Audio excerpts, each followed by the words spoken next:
Hello and welcome to Apologetics 101. Brian here. And today we are discussing ERVs, what evolutionists called endogenous retroviruses. I had a wonderful interview with Donny Budinsky from Standing for Truth Ministries. He's pretty much made himself an expert on ERVs. As he said in one discussion, I believe he said that and for like, I don't know, was it a year or a couple years, made himself he said he'll eat, sleep, and breathe ERVs. So, as he put it, he studied the concept very much, and so he's got a whole presentation and to play for us. And we had some technical difficulties trying to get off the ground with it, but eventually we were able to get to it. And he had some wonderful things to say and a lot of good information as well. So stay tuned. We're going to do our presentation of ERVs on here on the Genesis series.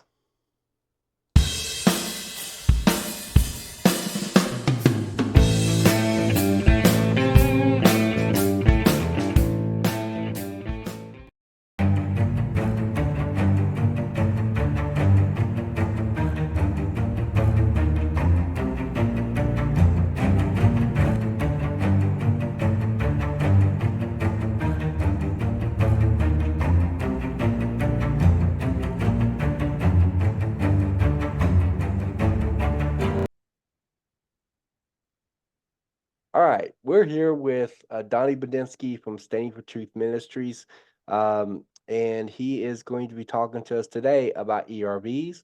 And Donnie, could you do a quick introduction to yourself, and then whenever you want to, just go ahead and jump into what you got for us?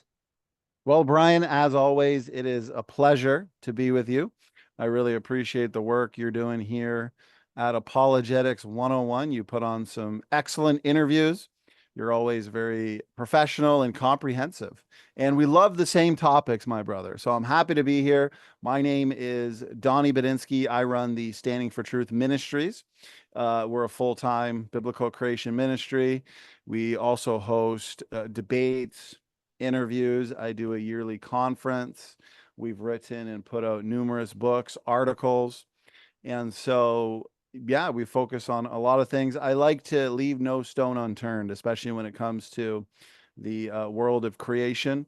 I've written a book going back a couple years ago now, the Endogenous Retrovirus Handbook.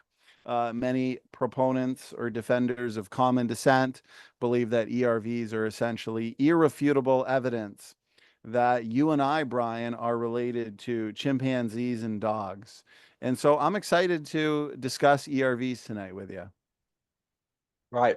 And I actually have that book on PDF and on Word, 'cause I put it in Word formats because that's why I usually put it. It's just easier for me to find things Yeah. and examine it. I was reading it today actually. And so I would recommend that book. I'm Is it available on Amazon or your book? It is. Yeah, you can go right to the website, standfortruthministries.com. I am currently updating the website, actually, just putting more content on there for people. And so if they go right to the website, you'll see a lot of the books that we've written and sell. You click it, it'll take you right to the Amazon page. Awesome. That's pretty cool. And I will be linking Donnie's website in the description box below. Okay, go ahead, Donnie, with what you got for us. Okay. Well, Brian, I'm excited to, as I said earlier, be here. And what I'll do is set the foundation by going over some visuals and slides. So I want to treat this like people haven't heard of ERVs before. This might be people's first time. Here we go. We'll go. Okay. So it's a technical topic. And as we know in science, we don't prove things. And when it comes to ERVs, though, many apologists of evolution, they have argued that the evidence from endogenous retroviruses is as close to proof as you're going to get for evolution. So what I like to focus on, as you know, Brian, we've done shows together on what? Junk DNA and chromosome 2 fusion. And so when you look up what evolutionists believe are the best lines of evidence for their position, what you'll typically find are evidence from the world of genetics that comprise ERVs, pseudogenes, junk DNA in general, and chromosome 2 fusion. And so that's why I've decided to focus on those pieces of evidence and those topics. I want to see what the evolutionist thinks are the best lines of evidence for why they are related to whales and strawberries, and then engage those lines of evidence. So there are a lot of arguments that the evolutionary community look to that are just simply agnostic, or they don't really help us in moving forward with the origins debate. And so those lines of evidence, and we've touched on this too in the past, I've done full presentations on this, comprise homology, nested hierarchies, so-called transitional forms. One example, homology, the shared structures in the biological world. The argument also applies to the world of genetics, shared genetic sequences or DNA units or genetic markers between creatures. And so these lines of evidence are largely agnostic or non-differentiating. What I mean by that, Brian, is if I were to tell you, hey, creation's true because the sky is blue, or creation's true because the earth is round. Well, an evolutionist would say, no, the evolutionary model can also explain why the sky is blue or the earth is round. That's not providing us with discriminatory lines of evidence. That's not helping us truly answer this question of ancestry. And so, what I like to focus on is those lines of evidence that can help us answer the question of ancestry. And so I think it largely comes down to DNA function, and it largely comes down to countering their so-called best lines of evidence. So as you can see here on the slide, Brian, my brother, we got endogenous retroviruses, chromosome 2 fusion, and pseudogenes. So far with you, we've done shows together on chromosome 2 fusion, incredibly comprehensive. I think we've done at least two. The second one was a thorough response to the critics, Gibbon and Ruhif. I haven't seen any sophisticated rebuttals to that. And so I think that that's good news for the biblical creationists. Chromosome 2 fusion mostly overturned, I would argue. We did a whole show together on junk DNA and pseudogenes.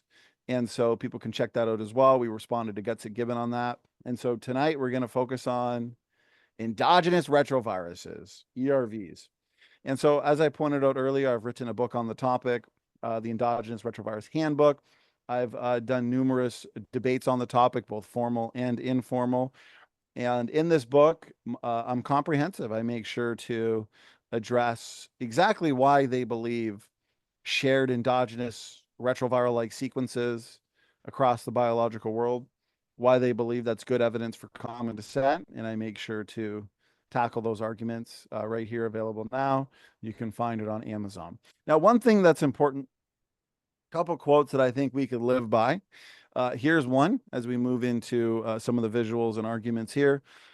Believe God more and believe man less. Man is fallible. Man is not infallible like the infinite God. We should be putting our faith and trust in the power of God, not in the wisdom of man. And good science always affirms good scripture. So when we are mature, when we're responsible with our science, it always affirms scripture. I've pointed out before that the Bible claims to be the history book of the universe. And when we test its claims, not that it needs to be tested, but when we do test its claims to the scientific data, good science always affirms good scripture. And so, okay, let's move on here. I first got these quotes from Dr. John Sanford, who I highly respect. His work on genetic entropy, an excellent book that I highly recommend. So endogenous retroviruses are not evidence for common descent. Brian, let's go over some of the details. So what are endogenous retroviruses? According to the standard evolutionary story of ERVs, An ERV is a stretch of DNA found in your DNA that got there when one of your ancestors was infected by a retrovirus. And so here's a paper here that explains what ERVs are, at least based on evolutionary philosophy. And so the the important question that I want us to focus on and answer here, Brian, in today's show is this. Are ERVs and ERV-like sequences, are they really the leftover remnants of past viral infections, retroviral infections in the past? Or are they mostly created units of DNA function? And that is the important question that we're going to seek to answer tonight. So they look to these DNA units as fossil viruses, and you can find in a number of papers, here's one where they call them exactly that, fossil viruses. They're transmitted vertically through the germline. And so essentially you have an exogenous retrovirus, X meaning from outside, HIV, that would be an exogenous retrovirus. And an ERV would be transmitted vertically. So rather than occurring from outside, like the HIV exogenous retrovirus, endogenous, so endogenous is referring to that which occurs from within. And so basically you'd have to have an exogenous retrovirus infect in the right way, which would be in a germ or reproductive cell. And then from there, it can be passed on vertically. So not horizontally like an exogenous retrovirus from individual to individual, but vertically from parent to offspring to progeny. Most evolutionists will acknowledge that for the most part, these Ervs sequences would have occurred millions of years ago. Okay. There are some examples today where they might be occurring, but we're like in koalas, but we're going to get into that a little bit later. So here is the structure of the ERV that I would like us to focus on. Firstly, I got the structure here, but firstly, there are different classes of what's called retrotransposons. Okay. You've got non-LTR retro elements, LTR retro elements. ERVs represent LTR. LTR stands for long terminal repeat. And so ERVs represent about 8% of the human genome, but retro elements in general, the genome comprises over 40% of these elements. Okay. The non-LTR, same things. You got signs, right? Those are loose sequences. So a sign stands, or you got sign and line. Okay. Short interspersed nuclear element or a long interspersed nuclear element. And so the question is, what are these doing here? Because the evolutionist argument is essentially, why did God create biological organisms with viral fossils or viral DNA? And it's a good question. It's a question we're going to answer in this video. So ERVs at the bottom here. Here's the structure. Okay, here's a better visual, I think. You've got LTR on either side. Okay, that's your long terminal repeat. You've got your genes in the middle, so your GAG, Pro, Pol, and ENV. So your ENV is your envelope protein, and your genes code for important enzymes. Okay, now one of these enzymes, and this is all in common with retroviruses, exogenous retroviruses, and the enzyme is reverse transcriptase. So the reverse transcriptase of the retrovirus can actually convert RNA into DNA. So this is the process of transcription, but in reverse transcription. So transcription, you got DNA to RNA to protein, right? DNA transcribed into RNA, which is then translated into a protein. That's the process of gene expression, which is essentially where a gene gets turned on in a cell to make RNA or proteins. But we know that the genome has a lot of function in terms of RNA functions, okay, where you just have DNA transcribed into a functional RNA product. And so with this process of reverse transcription, you basically, rather than DNA to RNA, the retrovirus can convert the RNA into DNA.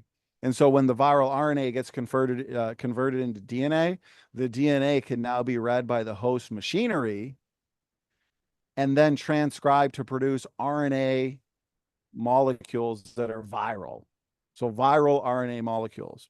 And some of these molecules will actually make their way to the ribosome, where the ribosome will read that genetic information, producing the proteins needed to assemble the viral capsid, as well as these viral enzymes that I'm talking about that are coded or produced by your genes here, GAG, PRO, and POL. One being reverse transcriptase, but the other being integrase. That's how the virus integrates into the genome. And this is basically all encapsulated in the protein capsid along with the RNA molecules. Okay, those are the viral RNA. And so your exogenous retrovirus, this is the way it's built. This is the way its sequence is. And it shares that sequence similarity to your endogenous retrovirus. So your ERV is made up with the same components, LTRs on either side, GAG, POL, PRO, and then ENV. And so, okay, we're going to move in to answering this question. Are these really the ancient remnants of past viral infections, or are they created units of DNA function? What you're going to see in terms of the answer to that, the counter from the evolutionists is basically a story and rescue devices. That's why I like to say, as a joke, tongue in cheek, cool story, bro. And so, okay, let's move into some of the functions associated with ERVs. Okay, so here's a fascinating paper that I highly recommend everybody read. This is right from the conventional literature. And in my book, I go over dozens and dozens of papers directly from the secular literature. And so you don't even have to run to a creationist website or article to overturn ERVs as evidence for common descent. They're doing it for us right in the conventional literature. And so here's a paper from, I believe, 2022. And let me just see here at the top, I got something covering. There we go. Okay. Okay, now I can see everything. 2021. So switching sides, how endogenous retroviruses protect us from viral infections. Okay, first thing I want to point out is 90% of so-called ERV sequences are not actually true endogenous retroviruses. Okay, so remember how, Brian, I showed the structure of the ERV, LTRs, GAG, POL, PRO, ENV. Well, 90% of your ERVs don't actually represent that. They don't have those genes and those components. The majority of so-called ERVs that we share with the chimpanzee, and so the argument is, why do we share these viral elements with chimpanzees? We must have inherited them from past common ancestors, from a past common ancestor. Okay, well, over 90% are simply solo LTRs. They represent long terminal repeats. They don't have the GAG, the POL, and the ENV components. But it turns out that these solo LTRs actually serve as binding sites for initiating or enhancing gene expression. So you got your full ERVs, which you've only got a few. I think it's a couple hundred max that are shared between humans and chimpanzees. They'll also point to the nested hierarchy. Why do we share more of these with the chimpanzee than we do with a gorilla or an orangutan or a dog? Okay, we'll answer that. But the evolutionists, especially if they're not informed, they think that we share thousands and thousands of full ERVs. No, again, over 90% of them, most of them are just solo LTRs. And so why would we even assume that those were once ERVs? Because they'll say because of mutations and recombination and changes over time, it was once a full ERV, but then it lost those components. It's degraded over time. And now it's just a solo LTR. No, these are just functional stretches of DNA, these solo LTRs.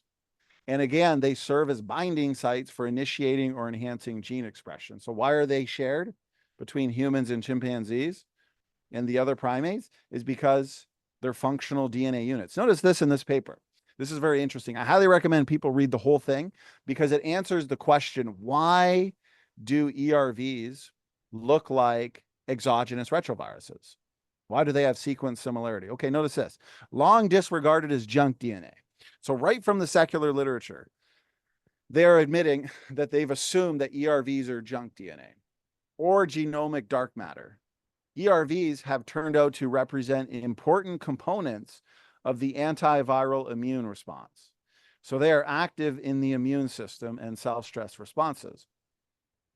These remnants of once infectious retroviruses not only regulate cell immune activation, but may even directly target invading viral pathogens. So, Brian, you have antiviral programs on your computer. So, if your computer is infiltrated by a virus, your viral program that's built into your system will detect that and hopefully remove it from the equation. When we have antiviral elements or systems, very sophisticated systems in our genomes that fight off these viruses. This is great design. And this is exactly how we'd expect a designer to help in terms of defense with biological organisms. And many of these functions require the sequence similarity to exogenous retroviruses to carry out their roles. Okay, we'll get more into that later. Notice this. One focus will be on recent advances in the role of ERVs as regulators of antiviral gene expression. I find this to be a very fascinating paper as well. I recommend everybody save this one. Notice this. As we have summarized in this review, HERVs just stands for human ERVs, appear to play important roles in physiology, fetal development, and human evolution. Of course, the human evolution would mostly pertain to the fact that some of these retrotransposons, they can help generate genetic diversity. That's why some in the creationist world, they call them variation-inducing genetic elements. That doesn't mean, see, when they say evolution, they will sometimes mean, well, the theory of common descent, large scale evolution. Well, if by evolution you just mean change over time, change in allele frequencies and populations over generations, we're not going to have a problem with that, as you know, Brian. Okay. We believe in micro evolutionary variations within species. So notice this right here. If the accidental infection of a mammalian ancestor by an exogenous. Remember earlier we talked about X versus endogenous. So the exogenous retrovirus would be occurring from outside.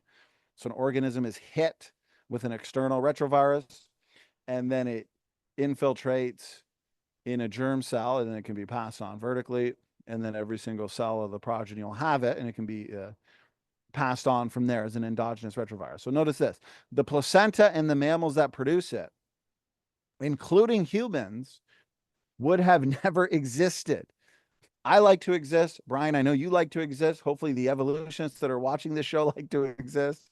So this means these are necessary for our existence. Why do all modes of transportation have an engine in common? Well, it's because if you don't have an engine in your car, the car is probably not going to go very far. You need an engine for the car to do what it was designed to do. And we need these endogenous retroviruses to survive. And so without ERVs, the placenta, which as we know is critical to pregnancy and embryological development, would simply not work. We would not exist. And so they are essential for life. And they don't just assist in embryological development and embryonic immune systems, they also work in our immune systems after we're born. As in, our immune system pathways are literally dependent upon enzymes that are generated by endogenous retroviral-like sequences. And during embryological development, the growing baby, its defense are these ERVs. And so these ERVs are actually safeguarding the growing baby from invading pathogens. And so a lot of ERVs, they're only functional or turned on during various stages of the developmental process, and then they're turned off.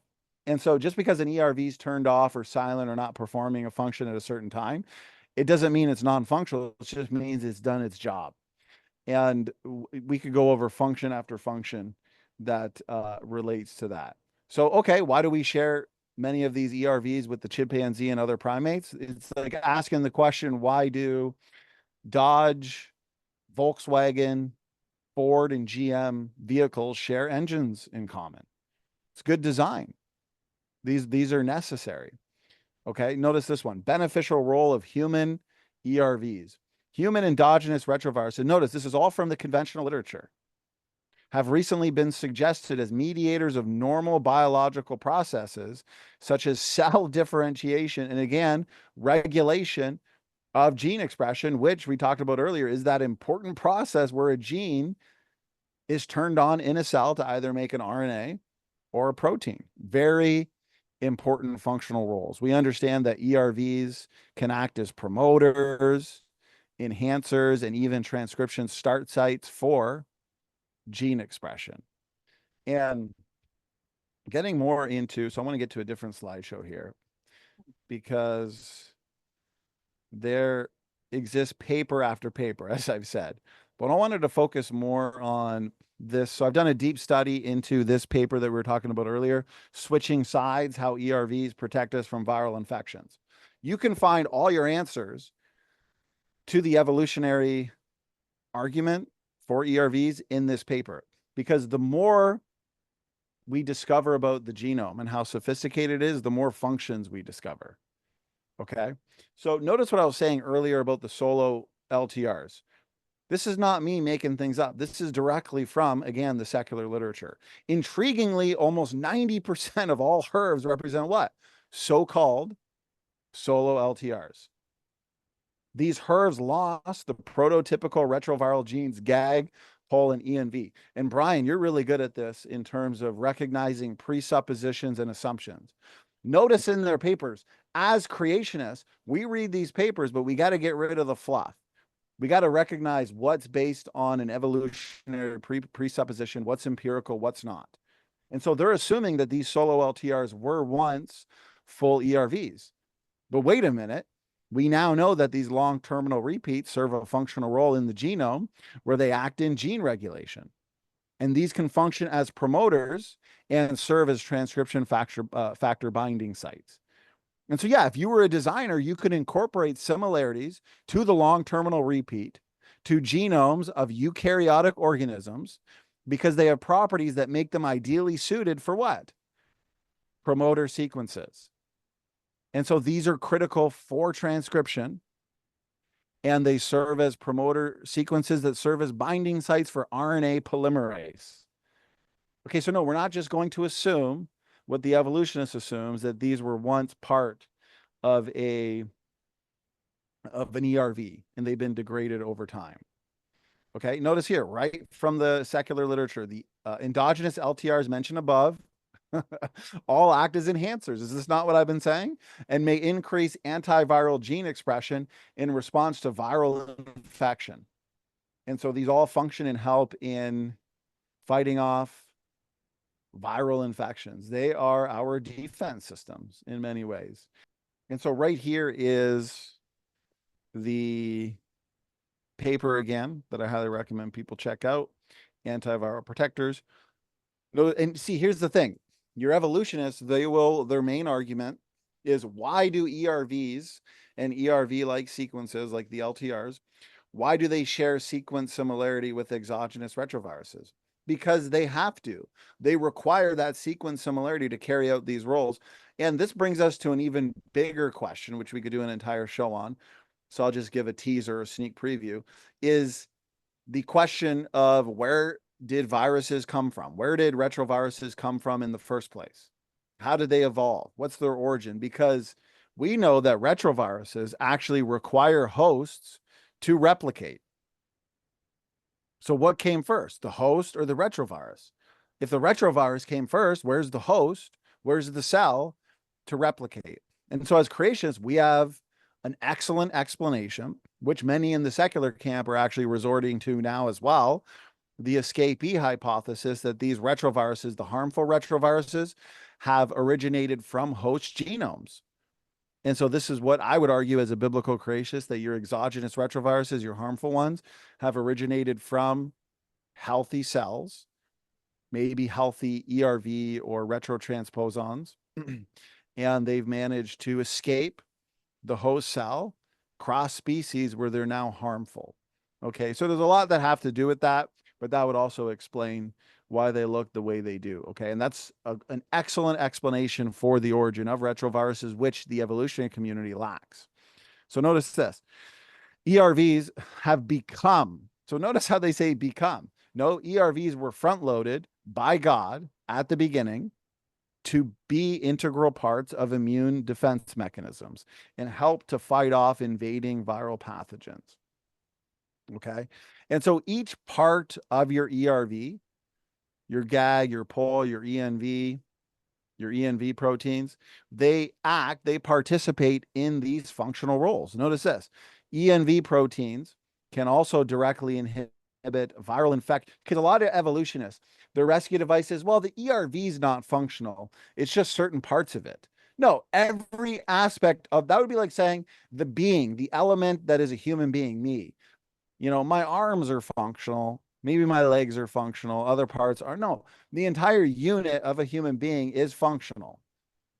The entire unit of an ERV, whether it's the full unit or just a solo LTR, they are functional. They're necessary. Very bad rescue devices from these evolutionists because they don't want to tap both, because this is supposedly their best argument for common descent.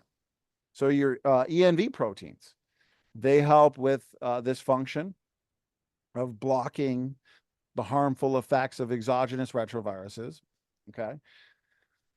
Early reports of receptor interference date back to the 1960s, when several groups demonstrated that ENV proteins, okay, they've induced resistance to exogenous viruses. So these elements are in the genome and they are helping in terms of resisting, invading harmful retroviruses. The GAG proteins, they can also restrict retroviral replication. So the whole point of these slides and these excerpts is just showing that every aspect of the ERV is functional and necessary. And so we could talk about this all day. One of your main arguments from more informed evolutionists like biologists, Dr. Dan Stern Cardinal, they like to say, okay, fine. We've got these transcribed ERVs. We got these ERVs that have certain components that are functional. Okay, what about the transcriptionally silent ones? What about the ones that, according to them, lack certain important components? Okay, well, notice this. We've left no stone unturned. Even transcriptionally silent ERVs are functional. That's it. It's done, guys. ERVs are not a good argument for evolution. Notice this, right from the conventional literature. Nevertheless, transcriptionally silent ERVs can also provide a selection advantage to the host. For example, the presence of repetitive ERV elements may promote what? Recombination. That's amazing. That's what we would expect in light of design diversity and created heterozygosity. Processes that increase the number and or allelic variety of host genes. Notice this, increasing knowledge. Our knowledge about endogenous retroviral elements involved in cell immune responses is constantly increasing. It's premature to look to DNA elements like pseudogenes, allu sequences, these various classes of retrotransposons and retroelements, and argue that they're non-functional evolutionary leftovers, when even the secular scientific community is admitting that our knowledge is increasing and we're discovering more and more functional roles associated with ERVs. And even when it comes to the nested hierarchy, well, firstly, if they are mostly created units of DNA function, then of course we're going to share more with the chimpanzee than we do with a dog or even orangutan. A human and a chimpanzee look more alike anyways. You're going to find a natural nested hierarchy in design modes of transportation where you have a car like a sedan that looks more and shares a lot more with a hatchback than the car like the sedan and the hatchback share with a semi-tractor trailer or a boat. That's just naturally expected. Okay. We are going to be, as humans, more similar to some creatures like a chimpanzee and less similar to other creatures like a fish or a dog, because we're all made with the same components: RNA, DNA, proteins. similarities in morphology, physiology. But even in the so-called nested hierarchy, notice this paper, there are inconsistencies. A HERV K provirus in chimpanzees, bonobos, and gorillas, but not in humans. These observations provide very strong evidence that for some fraction of the genome, chimpanzees, bonobos, and gorillas are more closely related to each other than they are to humans. They like to cherry pick. Okay. And so there again, paper after paper. Notice just on this slide alone, here's 3 for you. Retroviral promoters in the human genome. Scientists identify new beneficial function of endogenous retroviruses and immune response. Here's the thing. These papers will oftentimes say co-option. These functions were co-opted, or they've evolved through beneficial mutation accumulation. I challenge the evolutionists to show me an example of a non-functional ERV going from non-functional to something with an essential function like embryological development or functional in the placenta. I want to see that in real time, or else this is just a story. This is just evolutionary philosophy. If viral DNA is randomly or non-randomly inserted into a cell, it's more likely to cause harm than lead to a novel function. If I was blindfolded and I was painting a picture, now I put a blindfold on and I start applying random brush strokes to the painting. Am I going to make the painting better, Brian? No, I'm going to make the painting worse. Notice this on the slide, paper after paper. The evolutionists love when I say that, but it's true. There's one here that I wanted to highlight right here. Again, they admit, far from being junk DNA, they are admitting that they did not predict these incredible functions for these DNA elements. The pervasive retrotransposons that populate the genome have a powerful capacity to influence genes in chromatin. Then they'll ask, oh, well, what about the so-called shared mutations within the ERV sequences? Well, firstly, it is the evolutionary community that assumes all DNA differences, all differences within the genomes of living organisms are the result of mutations and damage over time. Sure, there are mutations, of course, but we also know that a lot of these DNA differences or so-called discrepancies aren't actually the result of mutations, but they are design differences. Okay. The creationist looks to the majority of DNA differences in the genomes of living organisms, as being the result of design. That's what's called the created heterozygosity hypothesis. Heterozygosity is just a fancy way of saying a state of DNA diversity, right? This goes back to basic genetics and basic alleles, an allele being a genetic variant. You got capital A, lowercase a, capital B, lowercase b. Okay, you'd be genetically heterozygous. If you were capital A, capital A, capital B, you'd be genetically homogeneous. So if you apply this logic, capital A, lowercase a, capital B, lowercase b, apply that logic to millions of positions within the genome, millions of genetic locations, you have unlimited potential for DNA variation, chromosomal combinations, novel chromosomal combinations, and diversity. Okay. And so, no, we're not just going to automatically assume that what they're pointing to is actually a mutation, but it also assumes a couple of things. Okay. The evolutionists, firstly, they assume that ERVs are non-functional. We've destroyed that. They assume that the insertion mechanism is random and that the mutational events taking place are random. Okay. You can line up a whole bunch of cars that exist in the same environment, and you're going to find rust marks, a lot of rust marks in the exact same spot. It's not because they inherited those marks from a common Arctic ancestor or a skateboard. It's because we exist in the same environments. We're going to be subject to the same problems.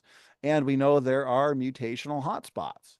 There are certain genetic elements like retroviruses have a fast mutation rate.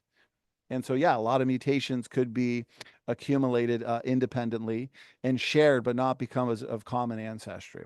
But a lot of what they say are mutations are not actually mutations. They reflect the functional requirements or the uniqueness in function across different biological organisms. Anyways, I got hundreds of slides, brother, but I wanted to wrap it up there. so I'm going to stop the screen share.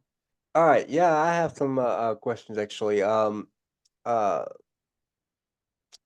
couple. Let me ask you a question. On the DNA, is it my understanding? Because I was reading this also in your ERV handbook.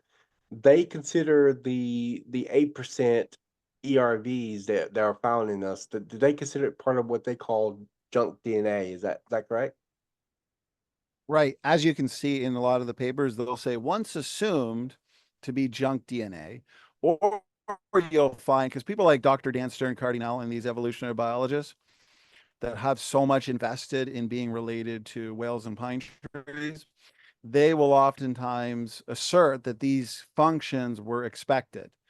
But I could show you paper after paper where they admit these functions were unexpected. They use the words unexpected, surprised, and then they'll just throw in co-opted. Oh, this was co-opted or that function was co-opted, but they provide no real empirical evidence for that co-option. And so, yes, they largely assume, they still assume that the majority of the genome is non-functional, it's junk. And that's why I'd recommend people check out, Brian, my brother, our video we did together on junk DNA, because we dismantled all of their possible responses to junk DNA and really demonstrated that junk DNA is junk science. What do they mean by co-opted? So co-option would be, okay, so here's how the story goes. Basically, an exogenous retrovirus will infect, right? Like HIV is not passed on because it's infected through somatic cells. It's passed on horizontally. But if an exogenous retrovirus infects in the germ cell line, a reproductive cell, well, now it can be passed on. So now it's passed on to progeny, it's passed on vertically. And so now the progeny, every single one of its cells have that viral DNA. Well, what needs to happen over time is mutations need to wipe away or clear out any harmful components or effects of that retrovirus. And then it needs to acquire a function either through beneficial mutations or the host, the cell, can essentially co-opt it, like maybe an LTR, to function as a promoter or an enhancer.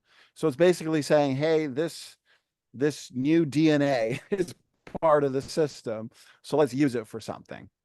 Does that make sense? Does that help? Yes. Um, Also another thing that kind of stood out to me when you were describing this on as far as function and the DNA having function. Some of these functions, so it's not just the fact that it's have function, some of the types of functions that they have require their existence in the genome. Like you said that we would not be able to exist without it or that are essential in embryological development and that sort of thing. And so, would you look at that as like evidence that these were already there prior to any kind of germline infections? Because the evolutionary assumption would be that they didn't exist, but then because of exogenous retroviruses affecting the gene, the gene in reproduction, right? And that it could be passed on. So it wasn't there previously. But if they need to be there in order for life to exist or for embryological development, would you see that as strong evidence that it was already in existence? Yes, I think with the design diversity model, which I think we both would hold to, God not only created Adam and Eve and the original created archetypes with pre-existing levels of genetic diversity, but also with many functional DNA elements like pseudogenes, which they call pseudo. See, here's the thing: the ERV did not call itself an ERV. The ERV unit did not say, I'm an endogenous retrovirus. Evolutionists, assuming that they really are the ancient remnants of past viral infections, name them ERVs. I don't even like the name. I like created unit of DNA function. So God would have front loaded organisms in the beginning with these functional DNA units to operate in many ways, determining cell types, acting in cell stress responses, fighting off invading viruses, functioning in the embryological development, like you said. in the placenta. These are necessary functions.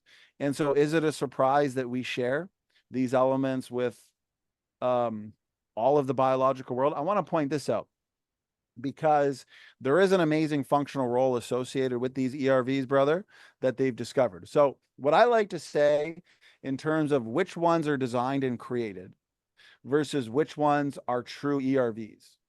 This is what your more informed evolutionists, your PhDs, will ask. Well, how do we know which ones are which? Well, if everybody has them, so if they're fixed, let's say we have an ERV, all humans have it, the chimpanzees have it, they function in the embryo. That's a created ERV. But you have some ERVs that are unfixed. This goes back to population genetics, genetics in general. Unfixed means only a small subset of the population has them. I would argue those are probably not functional. They're most likely disease causing because it's not unrealistic that an exogenous retrovirus would infiltrate in the germ cell line and be passed on. But chances of it becoming spread into all people and then becoming functional, highly unlikely. So that's how I would determine what's functional and what's not. But here's an amazing function that they've discovered. Okay. So there are koala bears. They have new ERVs. If I'm not mistaken, I think they're called KORVs. Okay. Now there's pre-existing ERVs. So ones that are fixed, they're pre-existing. They're not new.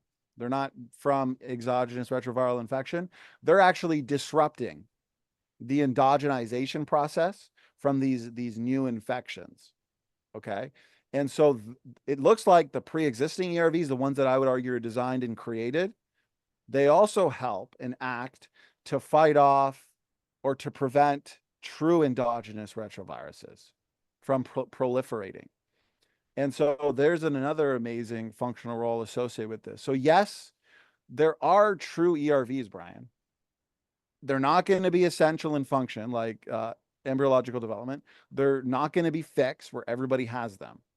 Okay. And they're most likely going to be disease causing. And that's an active research project I have right now. And that would be the best answer I have for that, brother. So you would consider the ones that the evolutionists like to point to as artificial ERVs, kind of thing, because they're not really true ERVs in that sense. You got it. I wouldn't even call them ERVs. They're there. They're in place. They're tightly integrated. They're irreducibly complex with their functions. And that's why I say to somebody who would say, well, how come these can't evolve these functions like an embryological development or helping to determine cell types, gene expression, gene regulation? It's like, well, if you were to randomly insert viral DNA into your cell or into a cell of a biological organism, it's more likely to break information. It's more likely to disrupt functionality, not lead to a new function. Does that make sense, brother? And if I understood from your ERV handbook, you said that one of the reasons why they thought that these were ERVs is from the structure. Is the structure is the way the DNA, I guess, is designed here. And they say it's similar to ERVs. Is that correct? Right. That's why the beginning of my presentation, I know it's technical, can be long-winded, but I focused on the structure just so people know exactly why evolutionists do believe that these are the ancient remnants of past viral infections. It's largely because of the structure. So your retrovirus is built with the LTRs on both sides, your GAG, POL, ENV components, okay, in the middle, your genes that code for important enzymes like reverse transcriptase, integrase being another one. And so, but as I pointed out, as you can see in these papers, the functional roles associated with ERV elements are dependent upon those shared components. So one amazing function, and cancer researchers are now looking to this to fight off tumors, Brian, and this answers this question and dismantles this argument. And so transcribed ERVs, okay, they actually give the cell the appearance of being invaded by a harmful retrovirus. Okay. There's what's called the guardian of the genome. It's called the P53 protein, incredibly sophisticated protein, extremely important to the health of an organism. And this process is mediated by the P53 protein. It's called viral mimicry. So basically, these ERVs are mimicking harmful viruses. And so it stimulates P53 activity that gets the immune system to target that cell with destruction, that cell being a tumor cell. And so this can destroy tumors. The only reason this is possible is because the ERV that's mimicking the bad virus looks like the bad virus, viral mimicry. And so it has to look like the retrovirus to do that job. It's like people like these movies where you get a detective or police officer that infiltrates the mob, right? Okay, so they infiltrate the mob. They have to mimic the mob. They have to go in and look like the part. They got to go in and look like somebody who's in the mob to be a spy or to infiltrate and get information. If they went in their detective uniform or they went in with their police uniform, name tag Brian or Bob, they're not going to get very far. They're probably going to get killed right away. They got to look the part.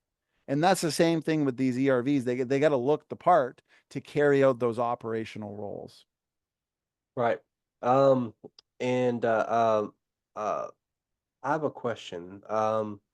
Do see how I sent you a question earlier about has the evolutionists ever thought that maybe the try to argue for these functionality as a result of like natural selection or anything like that?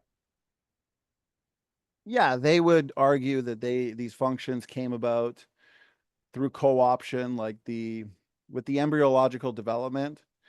Uh, we can get into a whole show on that, but they basically believe a part of the ERV was borrowed to help with that, with the evolution of mammals. Okay, with the placenta. So the genomes, they'll argue, are basically taking certain parts or components of the ERV and then utilizing them for functional roles, or beneficial mutations will accumulate in these sequences over time and become functional. But the thing is, these functions are so widespread. So, for example, with the LTRs, they would have to argue basically that these solo LTRs are gaining these functions in just the right way and just the right spot over and over and over again. If it was just one or two, okay, maybe. It's so widespread that it goes against logic. It goes against what we know about basic genetics and what is and what isn't possible. And so it's the like the analogy I used earlier. If I'm doing a beautiful painting and then I were to blindfold myself and just start applying random brush strokes to that painting, am I going to make the painting any better? Probably going to make it worse, right? Right. Well, So, you know, some kinds mutations of and painting. co-option, yeah, I guess it depends how good the painting was in the first place. But so the point is, yeah, these rescue devices, they mainly don't work is because they're not demonstrating it in a lab. They're not showing or providing any real empirical evidence for this occurring.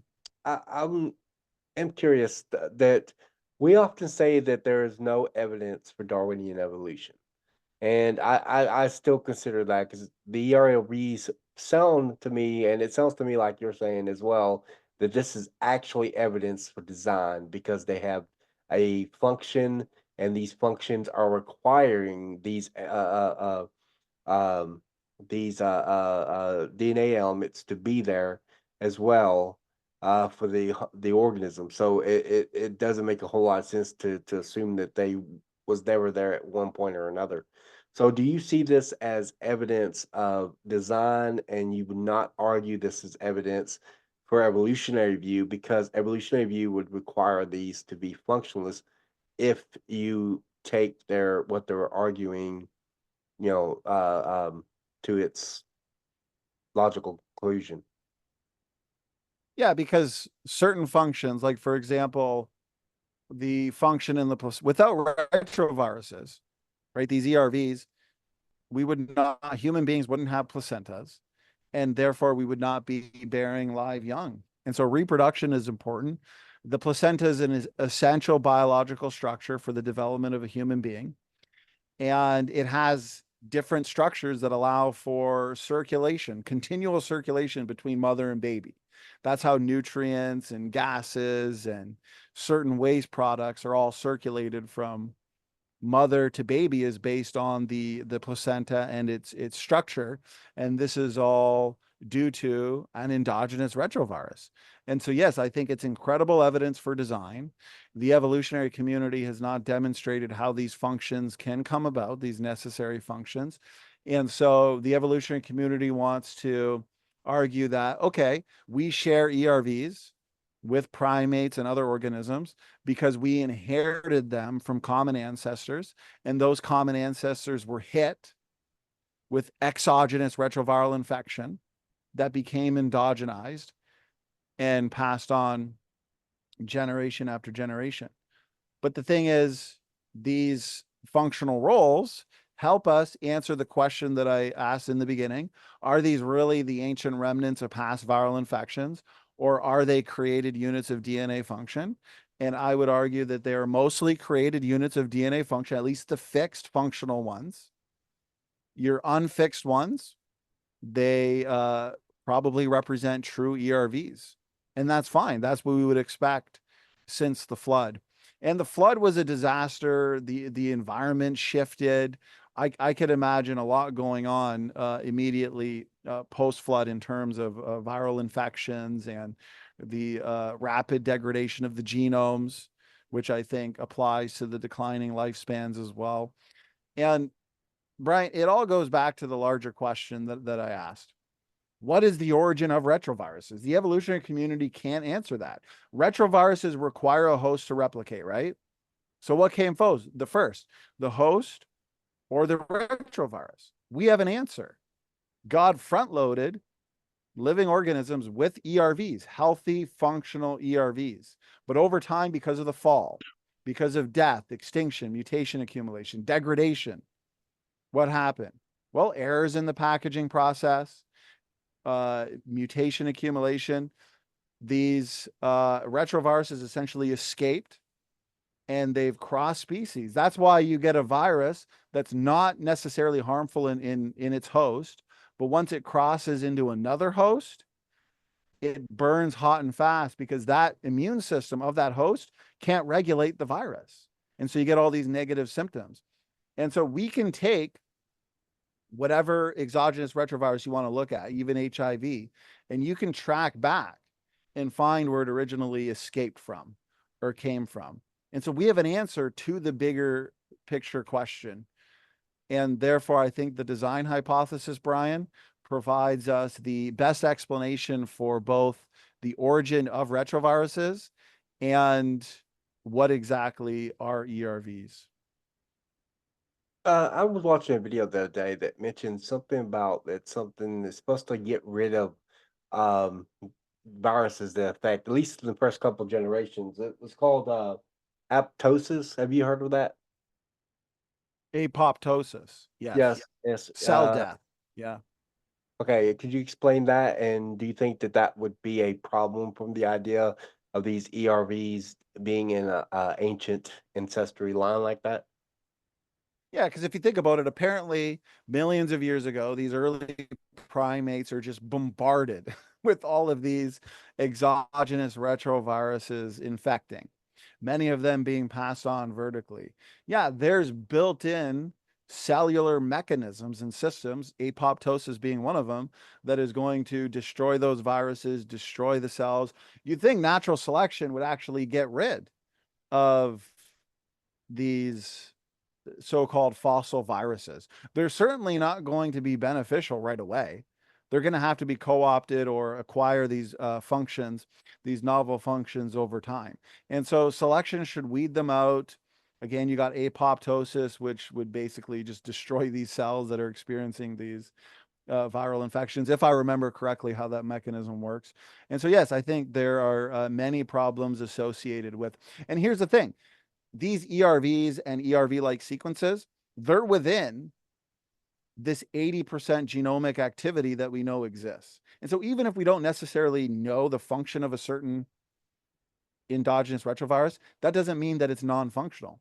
It just means that we're in the beginning stages of understanding the DNA language. Because if all of these were truly non-functional and all of this activity was just spurious, well, as we discussed in our junk DNA video, brother, that would be incredibly wasteful of energy and resources for the cell. And so over time, those evolutionary leftovers and viral fossils should be weeded out. That would be good. That would be a good thing for selection to do. So the fact that they're there suggests that they're functional, that they're useful. Right. Well, time's kind of running away with us. Is there any final words that you want to add? Anything additional that you would like to add to this discussion, or Sure, leave yeah. with? I like to leave no stone unturned. And the evolutionists, their main argument is basically, okay, what about these unfixed ERVs? There's one paper on human endogenous retroviruses where just a small set of humans have a certain ERV. I am not saying, and I think you've gathered this too, I'm not saying every single ERV is a created unit of DNA function. I recognize the fact that over time, since the flood or since creation, an exogenous retrovirus could escape the genome, move into another host, maybe move into another host from there, hit a germ cell line, and be passed on vertically to become an ERV. But I wouldn't expect those to become highly functional. I also wouldn't expect those to become fixed meaning drift into every single individual in the population. That's where research projects come into play. I have an active research project currently when it comes to ERVs and figuring out which ones are created, which ones are not. A real simple answer for somebody who wants to ask you that question is if it's fixed, if it's functional, if it's not disease causing, it's probably designed and created.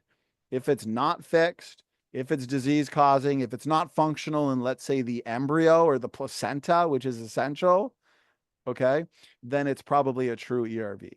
And so, yeah, there are some true ERVs, but the majority, especially the ones that are shared between humans and chimps, or humans, chimps, gorillas, orangutans, those are created. And we can usually figure that out based on function and the frequency that they occur. That's awesome. Thank you. I appreciate it very much, and thank you for taking the time to discuss ERVs with Hey, us. ERV. Before I met you, I didn't even know what an ERV was. yeah, So I've never actually even heard of an ERV. And then I it started watching your channel, and you do a lot of programs on there on ERVs, and that's when I became aware of it. And then I had other evolutionists that would bring it up to me, and I was like, okay, maybe it's time I actually take it seriously and look into it. that's what I love about your channel and your ministry. One of the many things, brother, is you are very similar to me in terms of mindset. You want to leave no stone unturned. If the evolutionist thinks they got a line of evidence for their position, let's address it. That's why I've dedicated so much time to ERVs, is because most of your major evolutionist channels, what do they say is the best evidence for evolution over and over again? ERVs, ERVs. I just responded to Vice Rhino, popular evolutionist YouTube, and he said at the beginning of his video, this is probably the best evidence for evolution. Okay, let's engage it and let's see. And what have we seen? This is just more evidence for design, isn't it, Brian? Yeah, it doesn't seem like evidence for Darwinian evolution because there's all kinds of issues involved, like the fact that, like we said, we have processes that would eliminate it if it was like a fixed in an ancestry type situation that they're proposing. You got functionality of the ERVs. They're highly functional, and even the types of functions are in such a way that would that the idea that they could not have existed at one time doesn't seem very uh, viable. That's right. And remember, when it comes to, because you'll see, let's say you were to talk to an evolutionary biologist, they're going to ask you, oh, well, what about the mutations? What about the shared mutations in the ERV elements? But as we pointed out, we're leaving no stone unturned, Brian. It's the evolutionary community that assumes that all of these DNA discrepancies or DNA differences are the result. of mutations where we as creationists, we assume that the vast majority of DNA diversity is a result of design. And so many of the so-called shared mutations may not actually be mutations and may simply reflect functional units. And so what's a prediction we can make based on that hypothesis? Function, that we'll find function. And we keep confirming that month after month, brother. Awesome. All right. Again, thank you for taking this time to discuss this with us. And I really do appreciate it. And I appreciate your ministry. You've done a lot. You got a lot of topics that you discuss on your channel. You discuss a lot more topics on your channel than I do on mine. Um, I, including eschatology, which I don't really deal with eschatology much. I did think about doing a prophecy series before, though. So, That'd be cool. maybe I'll enter that kind of discussion eventually, but I usually try not to go too far into eschatology. Well, you and I, Uh, we did that good discussion on Daniel's 70th week yeah, yeah, on the with open the mind skeptic. night. That was good. Yeah, yeah, that was awesome. All right.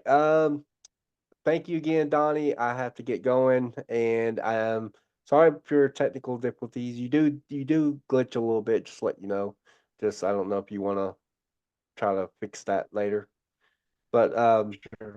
thank you again, and I will see you next time. Okay, Brian, I appreciate you having me. God bless you, brother. God bless you. Thank you for watching Apologetics 101 and our discussion on ERVs. I thank Donnie very much. And also, if you want to subscribe to Donnie's channel, he has a YouTube channel called Standing for Truth. Make sure you subscribe to his channel. I will be linking his YouTube channel as well as his website and where you can find his ERV book if you want to purchase it down below in the description box. Um, I do plan on doing another episode of the Tompkins controversy.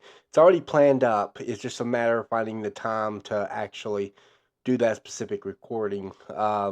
It's called The Unalienable Regions of the Genome, and we're going to be dealing with the differences that are not aligning in blast, and we're going to be dealing with that.